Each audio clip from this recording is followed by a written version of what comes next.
Tinju mendarat keras di wajah Andi membuat darah menyembur dari hidungnya. "Dasar banci cabut lencana haram itu!" teriak para pelajar sambil menendang tubuhnya di halaman sekolah.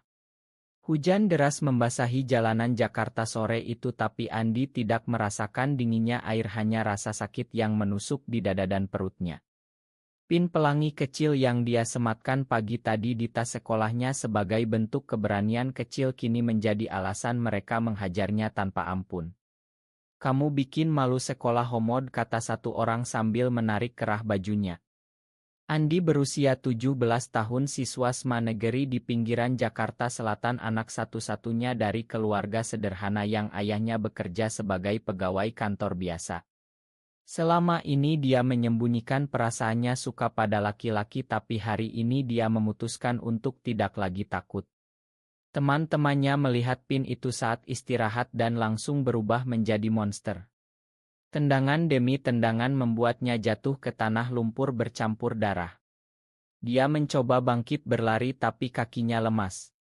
Suara tawa ejekan masih terngiang di telinganya saat dia akhirnya berhasil kabur meninggalkan tasnya di sana.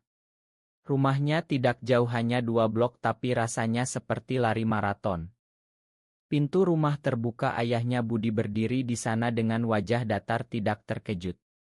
"Kamu kenapa, nak?" tanya ayahnya pelan, tapi mata Budi menyimpan sesuatu yang dalam, seperti sudah tahu apa yang terjadi. Ibu Andi langsung berteriak histeris mengambil handuk basah membersihkan wajah anaknya. "Siapa yang lakukan ini?" Andi cerita sama ibu, kata ibunya sambil menangis. Andi hanya diam duduk di sofa, tubuhnya gemetar. Dalam hati dia bertanya-tanya mengapa dunia begitu kejam hanya karena dia berbeda. Malam itu dia tidak bisa tidur. Rasa malu bercampur marah dan takut bergumul di dada. Besok sekolah pasti akan lebih buruk. Dia ingat bagaimana guru pernah bilang di sini kita harus normal saat ada gosip tentang siswa lain. Indonesia dengan mayoritas muslim membuat segalanya terasa berat. Keluarganya taat beribadah sholat 5 waktu, tapi Andi merasa Tuhan yang dia sembah juga menciptakannya seperti ini. Ayahnya masuk ke kamar membawa obat dan air. "Istirahat dulu, besok ayah antar ke sekolah," kata Budi dengan suara tenang, tapi tangannya sedikit gemetar saat memegang bahu Andi. Ada sesuatu yang aneh, ayahnya tidak marah, tidak memarahi, tidak bertanya kenapa Pin itu ada. Hanya diam dan mata yang seolah mengingat masa lalu. Andi tidak tahu bahwa malam itu adalah awal dari segalanya. Besok pagi berita sekolah sudah menyebar. Teman-temannya menelepon ejekan lewat grup chat. "Homo keluar dari sekolah," tulis satu pesan. Andi merasa dunianya runtuh. Dia memutuskan untuk tidak ke sekolah, tapi ayahnya memaksa. Di mobil dalam perjalanan, Budi hanya diam memegang setir erat. "Kamu kuat, nak," kata ayahnya tiba-tiba. Andi terkejut, itu kata pertama ayahnya yang terdengar seperti dukungan. Tapi apa maksudnya? Di sekolah, kepala sekolah memanggilnya ke ruangannya. "Kamu bikin keributan, Andi. Pin itu tidak boleh di sekolah kami," kata kepala sekolah dengan nada dingin. Andi mencoba menjelaskan tapi suaranya hilang. Pulang sekolah dia bertemu Rea, teman sekelas yang selama ini diam-diam dia sukai. Rea menariknya ke belakang gedung. "Gue dengar apa yang terjadi, loe gak apa-apa?" tanya Rea pelan, mata hitamnya penuh kepedulian.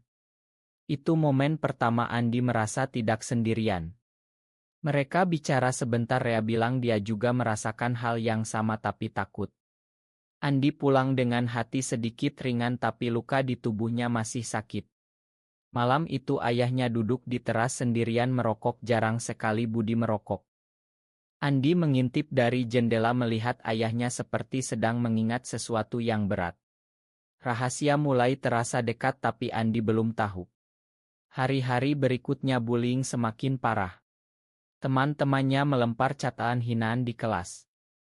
Guru pura-pura tidak tahu. Andi merasa seperti orang asing di negerinya sendiri. Dia mulai bertanya pada dirinya apakah dia salah karena dilahirkan seperti ini. Ibu menangis setiap malam berdoa agar anaknya sembuh. Tapi ayahnya tetap diam seperti menunggu saat yang tepat. Suatu malam Andi mendengar ayahnya bicara di telepon. Dia sudah tahu, saya harus bilang yang sebenarnya, kata Budi pelan.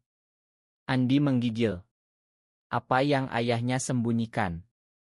Pagi berikutnya Andi memutuskan untuk bolos sekolah.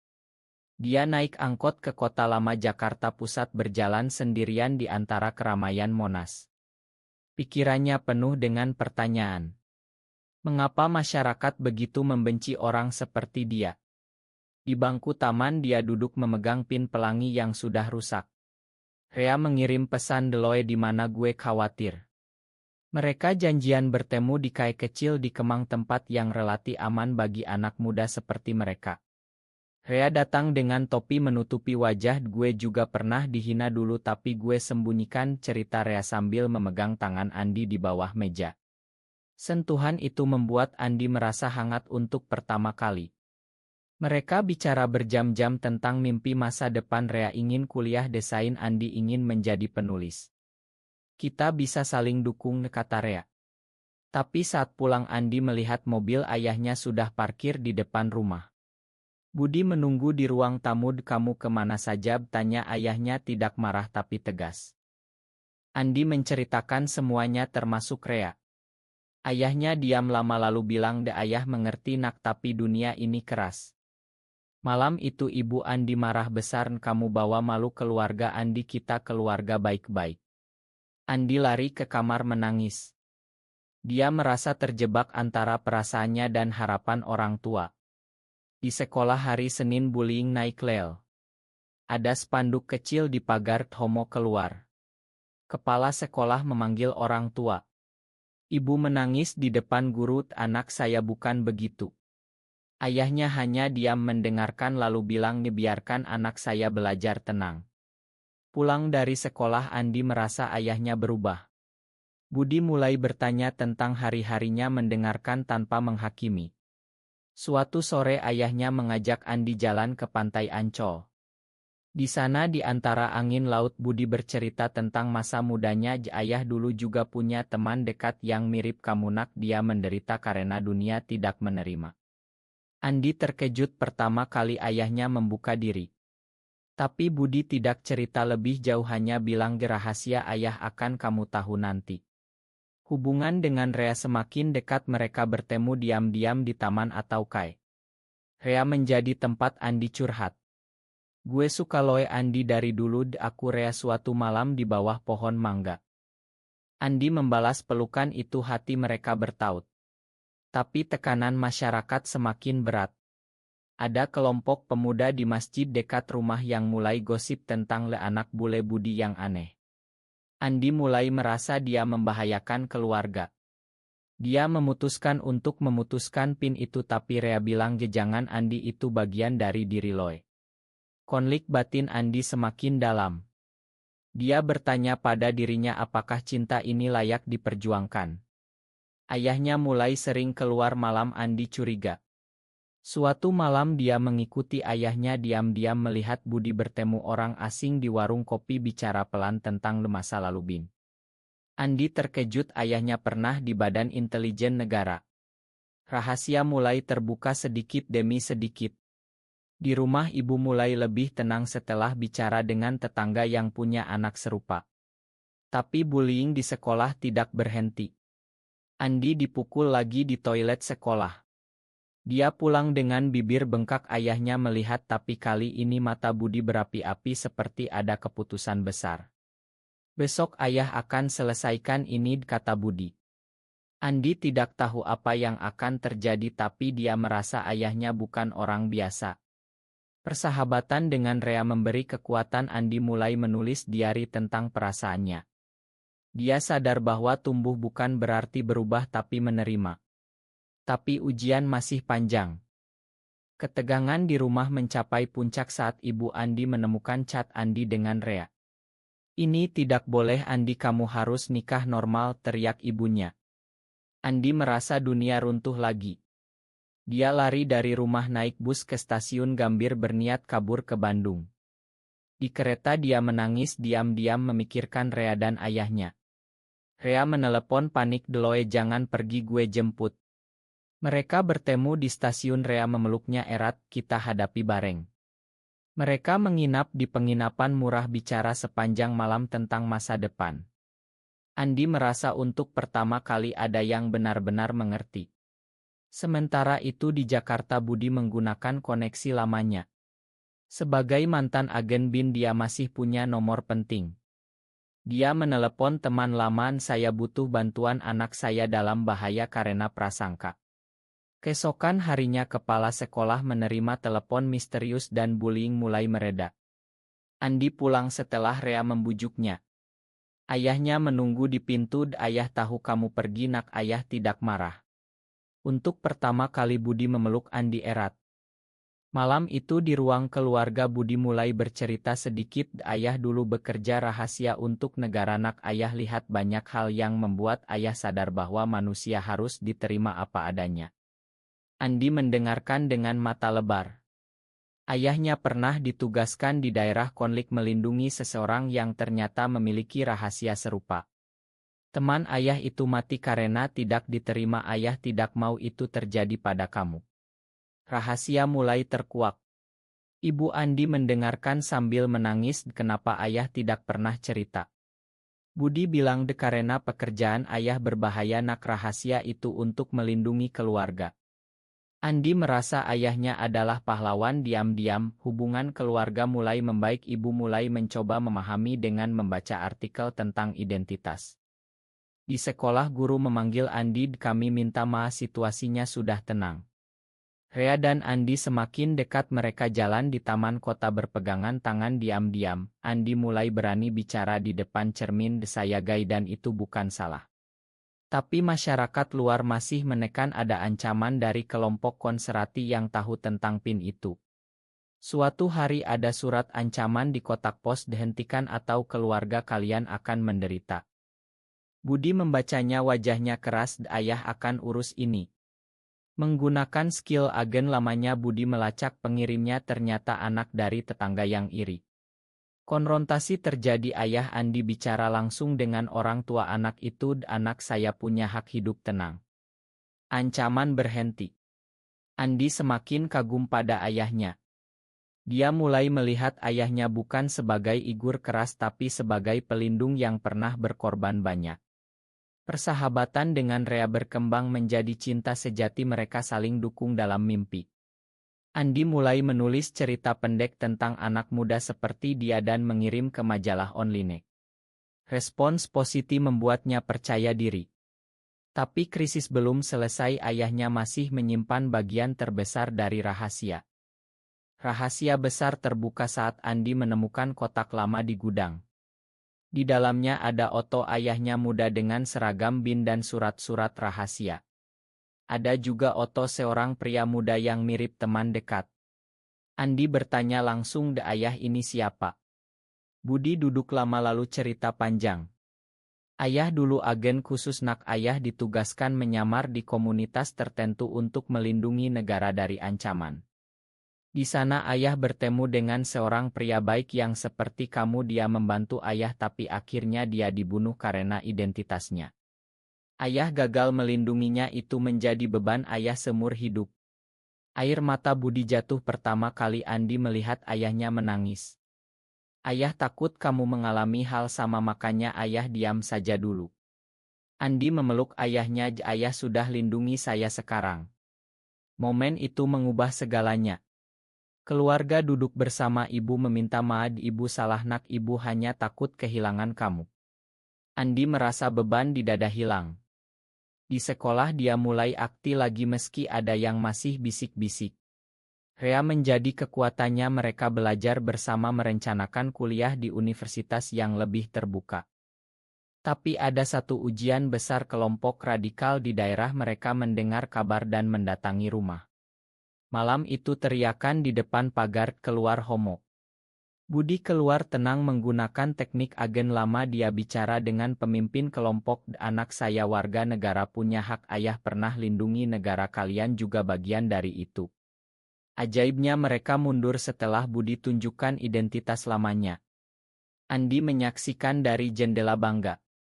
Keesokan harinya berita kecil di koran lokal, mantan agen lindungi anak dari diskriminasi. Andi sadar ayahnya adalah pahlawan. Hubungan dengan Rea semakin kuat, mereka jalan ke pantai bersama keluarga. Pertama kali ibu tersenyum melihat mereka.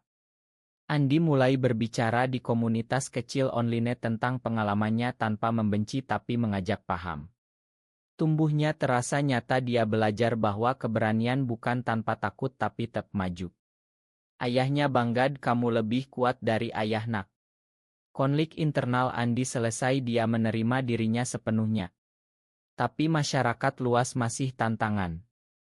Dia memutuskan untuk tetap rendah hati, tidak memprovokasi tapi tidak bersembunyi lagi. Persahabatan sekolah mulai berubah, beberapa teman mendekat minta maaf. Rea dan Andi merencanakan masa depan kuliah di Yogyakarta, tempat lebih toleran. Keluarga mulai berdoa bersama dengan pemahaman baru.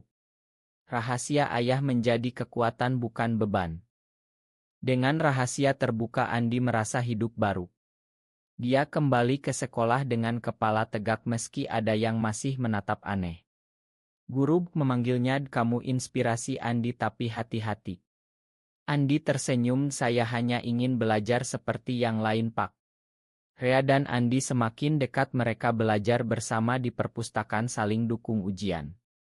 Suatu akhir pekan keluarga pergi ke Bogor, ayahnya cerita lebih banyak tentang misi masa lalu, bagaimana dia harus sembunyikan perasaannya sendiri demi tugas. Ayah belajar bahwa cinta itu universal nak, tidak peduli siapa.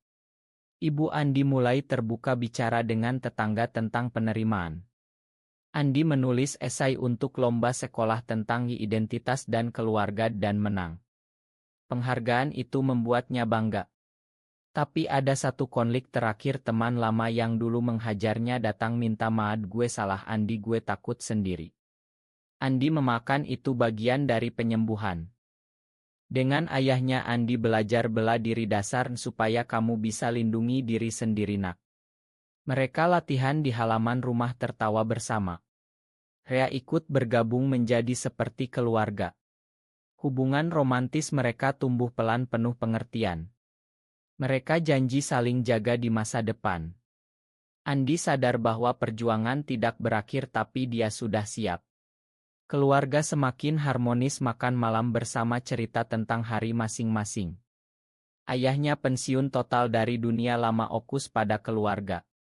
Andi merasa beruntung punya ayah seperti itu. Di sekolah ada acara kesadaran, Andi bicara singkat tentang menghargai perbedaan tanpa menyebut dirinya langsung tapi semua tahu. Beberapa siswa bertepuk tangan. Itu kemenangan kecil tapi berarti. Andi dan Rea merencanakan liburan kecil ke pantai setelah ujian. Ujian akhir sekolah selesai, Andi lulus dengan nilai baik. Keluarga merayakan di rumah makan malam spesial. Ayahnya angkat gelas untuk Andi yang sudah tumbuh menjadi pria hebat. Rea diundang ikut duduk bersama seperti keluarga. Malam itu di teras, Andi dan Rea duduk berdua memandang bintang. Terima kasih udah ada buat gue, bisik Andi. Mereka berpelukan erat penuh cinta murni. Ayahnya melihat dari jendela tersenyum. Beberapa bulan kemudian Andi dan Rea kuliah di kota baru, mulai hidup mandiri tapi sering pulang. Masyarakat mulai berubah pelan di lingkungan mereka, orang mulai lebih terbuka. Andi terus menulis cerita tentang perjalanannya, menginspirasi banyak remaja. Ayahnya bangga setiap hari. Keluarga lengkap bahagia. Andi sudah dewasa secara emosional, mengerti bahwa perjuangan identitas adalah bagian dari hidup tapi cinta keluarga dan teman adalah kekuatan. Dia tidak lagi takut tapi bijak. Di pantai Bali suatu sore, Andi dan Rea berjalan bergandengan, matahari terbenam indah. Mereka bahagia setelah semua badai. Itu momen sempurna. Andi tersenyum pada dirinya sendiri, saya sudah menemukan jalan. Apakah menerima identitas diri selalu membawa kedamaian bagi keluarga atau kadang rahasia lebih baik disembunyikan, benar atau salah?